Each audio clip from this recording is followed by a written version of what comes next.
The 6 to 7 Figure Show, episode 42. Let's hit it. Broadcasting from the Valley of the Sun outside Phoenix, Arizona. This is the 6 to 7 Figure Show. Tired of working so hard and having no time?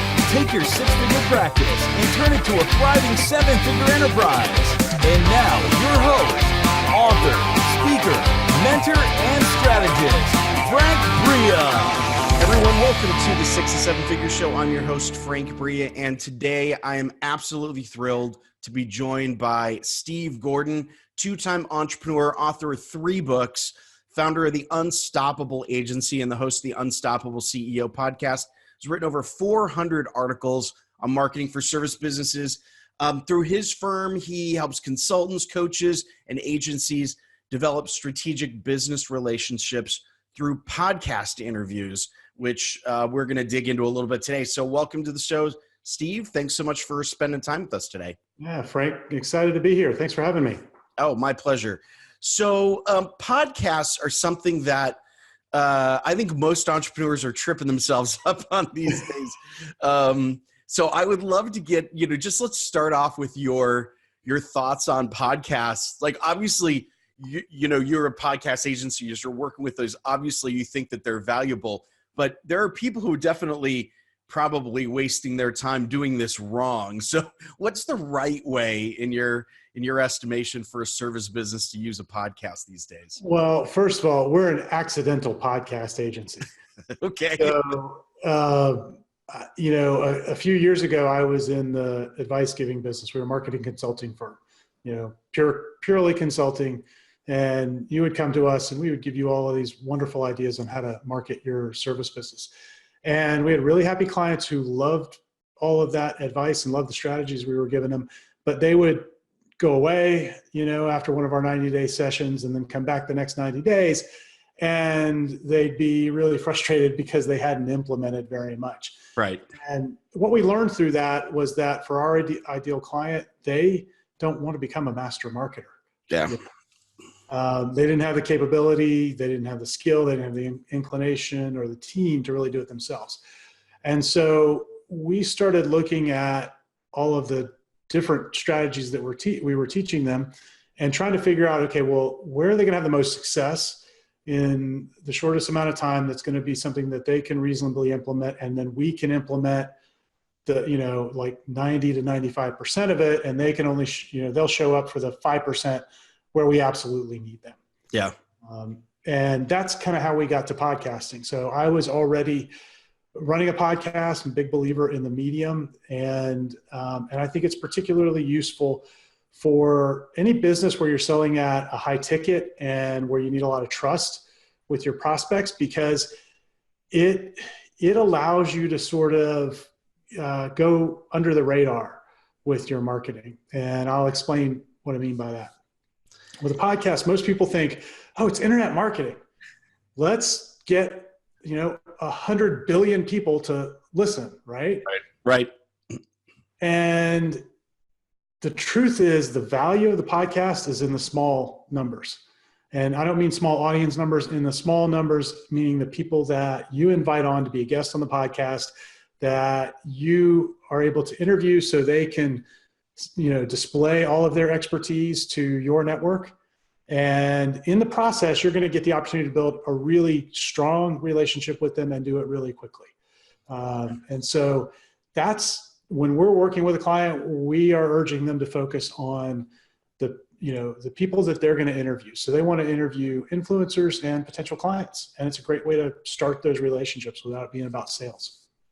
It's interesting because I've heard recently a lot of people talking, or not a lot of people, but a few people talking about leveraging podcasts the way that you're describing it. I think for most people, as it was for me, it's a bit of a complete change in focus about podcasting, because if you go back several years, podcasting was all about building the audience and how many tens of thousands of downloads, and there was this drive towards build a big enough audience that you could sell sponsorship opportunities and things like that. And that all felt a little off to me. It all felt a little, I don't know, like trying to make yourself a superstar and this big, huge audience, which goes against pretty much what I tell everybody in marketing anyway.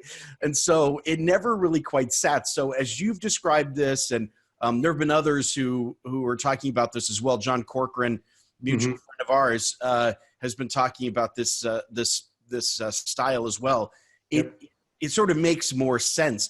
The one thing I think is interesting about this, because you're doing it agency style now, and I'm wondering if this isn't the missing link for people, and even for me, is that the follow through has to be like really on in order to pull this off, right? This isn't just a matter of like smashing through the interviews, 5 a day style, and then having all of the recording and the technical pieces. Like this is all about relationships and follow through.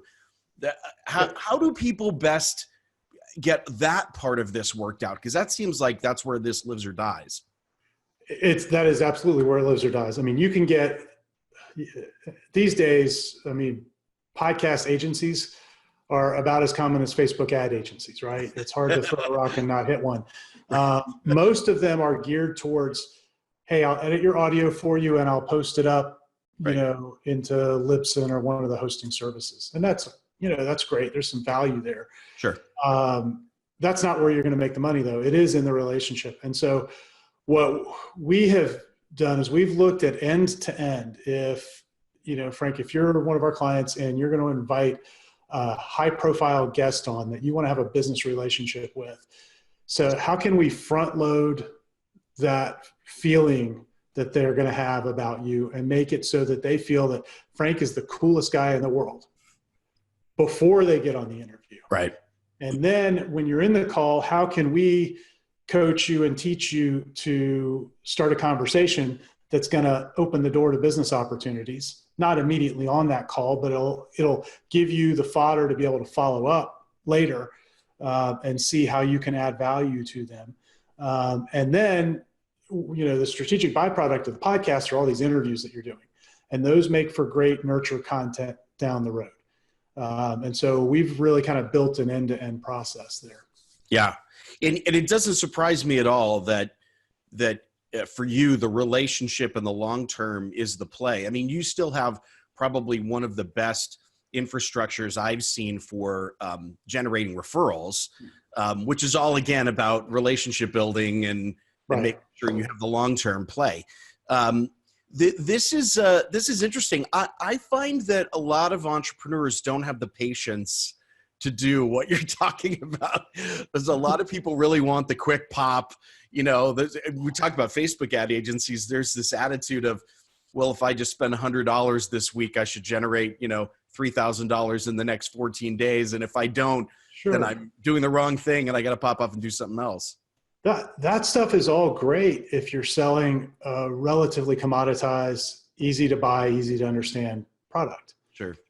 If you're selling a highly complicated and very expensive, meaning, high 4 to 5 to 6 and 7 figures, which is really, that's my background. I came from owning a technical firm. Our contracts were minimum 5 figures. Most of the time we were, a single contract would be 6 and 7 figures. Right. We were playing a long game, just the necessity of it. Right. And so I've kind of spent the last 25 years of my career trying to reverse engineer that sales process. And so, no, it's not overnight, but if you're in this kind of business, we've really looked at it long and hard, and we'll accelerate that process for you. So share with us a couple of the big mistakes you're seeing people make with podcasts these days. What are some of the gotchas that are kind of keeping people from making this pay off for them long-term? So first and foremost is to focus on audience growth, and that I'm going to get sponsorships and all that. And I actually it hasn't been published as we're recording this, but I just recorded last week an episode breaking down the sponsorship numbers. And to get to 6 figures in sponsorship numbers, you've got to be, in the top 10% or top 20% of all podcasts in terms of number of downloads, like multiple tens of thousands of downloads an episode. Yeah. and that's a really hard thing to control. So that's the first big mistake, is to focus on that. Don't focus on that. The second mistake we see, and this is something that we're always sort of coaching our clients on, is there are a lot of people that that are going to be easy guests to get, but you want the strategic guests. Right. And you need to put some thought into who would be a good strategic guest for you. And they fall into two categories. One would be an influencer, or you might call them a referral partner, that is, marketing to the same group of people that you're marketing to. And this is a great way. Like, if you've ever done traditional referral marketing where you had those coffee dates, or you went to lunch and you walked out and you said, hey, we're going to have this great mutually beneficial relationship, and then nothing happened. Right. And you felt bad about that. You left and you're like, I got to do all this work to get them like a specific referral to a specific person.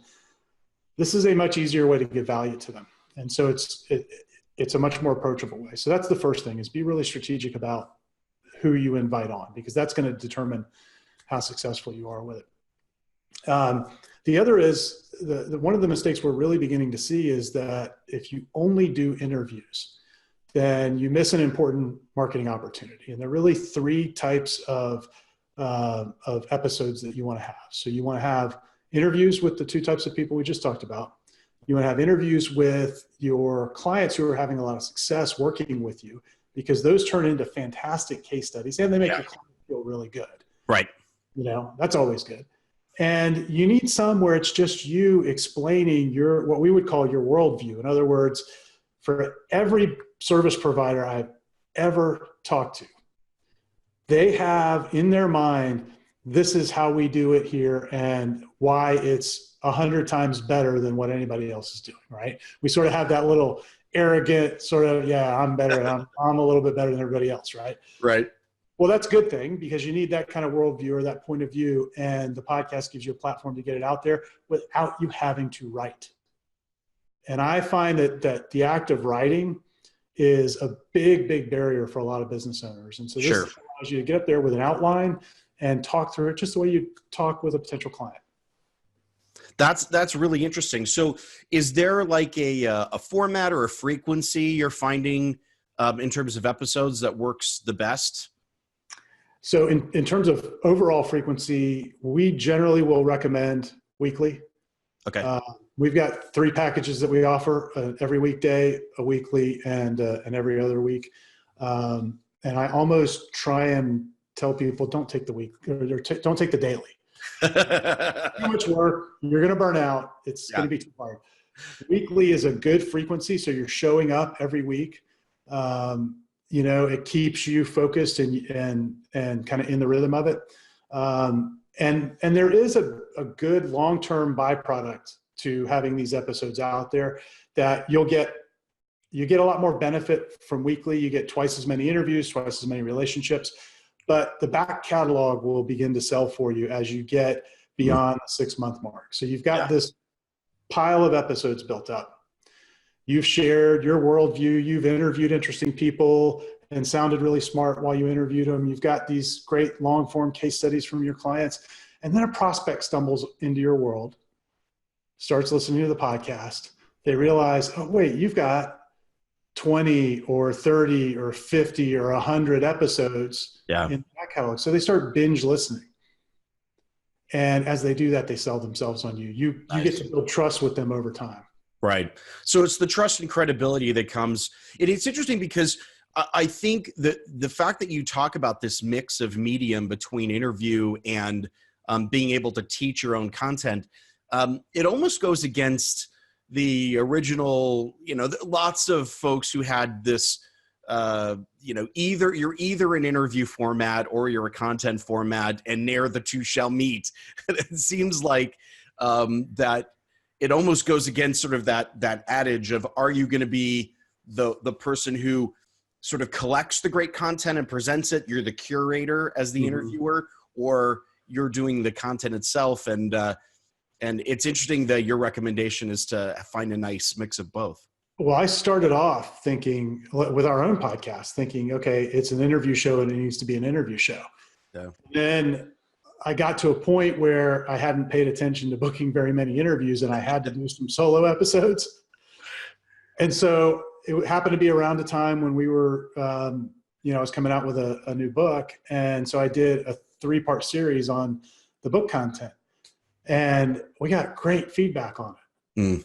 I thought, okay, well, there's a good ad. And then a few months later, we happened to do several clients, and we got great feedback on that. And we actually closed business after those went out directly from those. I thought, okay.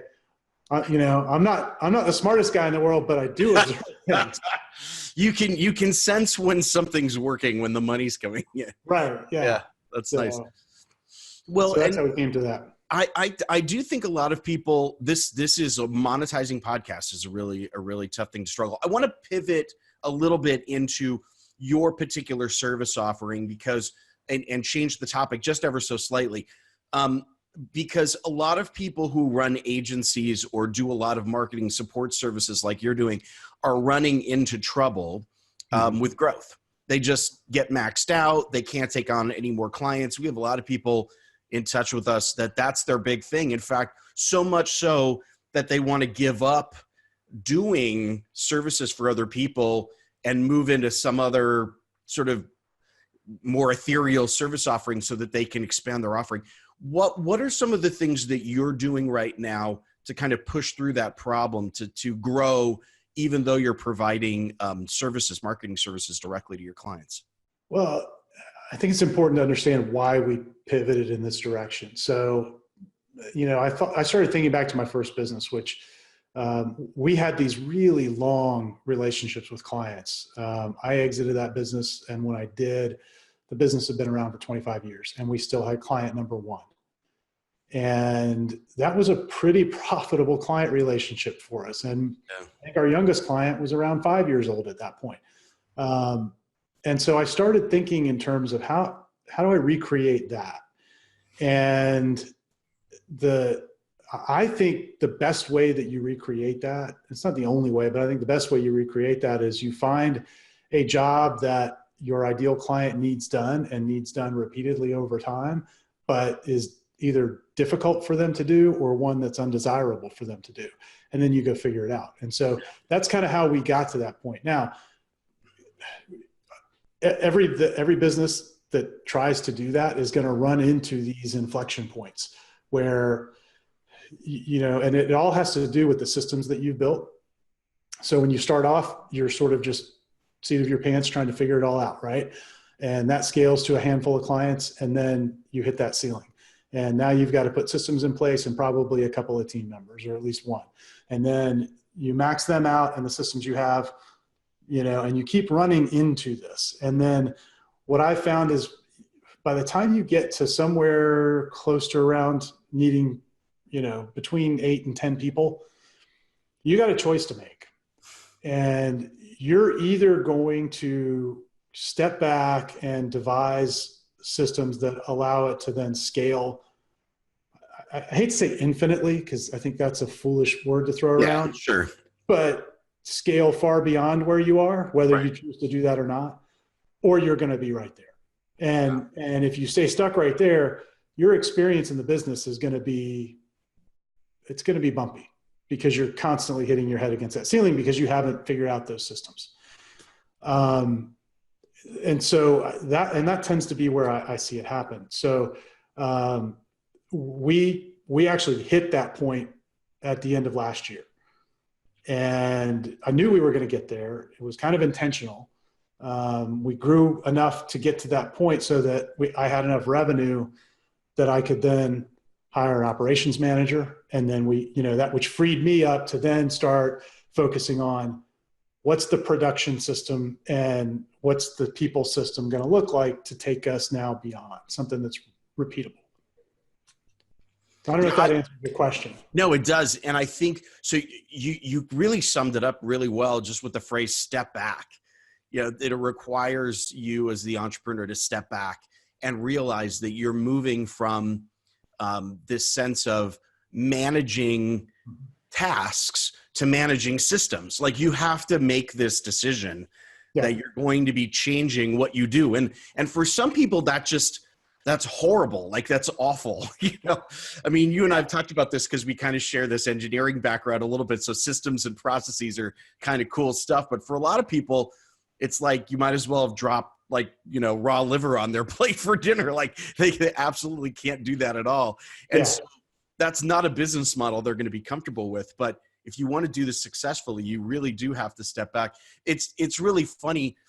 In so many of the companies that I did consulting work for, growing tech companies and such, and in the high tech space, as much as the company wanted to talk about planning for growth and systems, in almost every single case, you had to force everybody into it by basically just outselling the systems so that they would be forced to build the systems. I remember one CEO told me, he's like, there's no way to motivate everybody better than sticking more business on their plate than they know what to do with their existing framework. They'll figure it out. Develop it. Yeah. Yeah. You got to work through it. Right. Well, I'll tell you one thing that, again, as I reflected back on how we were able to do this with this first company. So, we were building subdivisions and incredibly complex, and having to put houses on lots and make sure they were oriented the right way. And I'm, really thankful that we were able to put about 5,000 houses in the ground, and only one of them did we ever had an error on. So we had to live by systems. Yep. And we weren't exactly, for some of that work, we were hiring people that barely had a high school education to do some of the most critical stuff. And so we had to have processes that were fairly bulletproof. And the model there, that we used to scale that was this idea of a crew, or kind of a pod of people. Each person had kind of their own role to play, and we sort of segmented off the work that way. And I think for a lot of businesses, they get caught up in, well, how am I going to staff this? Because they haven't thought about how to segment the work to the people. And that becomes a real barrier. And so if you can think in terms of, well, how do I break? I've got this small little team of people, and I need one that does this, and one that does that, and one that does the next thing. And if you can define one of those, you now have the blueprint for scaling it. Because now you're just, just like you would in a factory, put another machine in, you're just putting another pod of people in. Yep. I think that you've hit the nail on the head. I mean, this is something that we talk about all the time with our clients, is if you have a process, or you have some kind of a output that needs to get done, and you can't identify the skill sets of the people, you can't break them down into component pieces, then you haven't thought it through well enough. Mm-hmm. And so many small companies sort of exist on this idea of, well, I'll just hire another sort of superstar with general skill sets that'll be able to, and you just can't scale that way. It just doesn't work. And it's a crapshoot, first of all, because there aren't that many superstars. Right. And if there were, why are they're not going to be working for you long term? Probably. Yeah, and you can't afford to pay them most of the time. I mean, they're going to eat all your profit. You know this. You're an expert at this more than I am, and and so I just don't think that's the way to do it. Again, reflecting back to that first business, we were able to grow that pretty rapidly and become an industry leader by hiring the lower end folks that I just talked about, and then to manage them and do the higher end work, we were hiring fresh out of college graduates and basically turning over work to them that at most of our competitors, they wouldn't have given that to somebody until they'd been there 10 years. Yeah. Yeah. But we had the systems and processes, the guardrails in place that work great. Yep. And, at least in the work you were doing with houses, the cost of failure is pretty high. So you got to get those. Yeah. You paid attention. down pretty good. We are running out of time, Steve. So I want to ask you one last question. And we've talked a little around this, but I want you to be real specific for our guests here. But what kind of business and at what point in growth is it time to start a podcast like you're talking about? How does it, if a business owner is listening to this, how do they know this is right for them and that the time is right? Yeah. So and I think of this not so much in terms of the podcast, it's when do you need to begin getting serious about your marketing. So for most service businesses, when they get started, there's a lot of hustle involved to get the early stage clients. The business owner gets to about, 6 figures or somewhere between 100 and 200,000 in personal income. And they're looking to grow beyond that. And most of the time our clients are, somewhere in that range or above, and they have maxed out on the amount of time that they can spend on business development. And now they need a way that begins to scale, and they don't want to become a master marketer. And that's where the podcast comes in. It's not that podcasting is somehow magical, but it is a really time efficient and leveraged way for an entrepreneur that doesn't want to become a full-time marketer to get really, really good marketing done. And that's usually the right place for that to plug in. Yeah.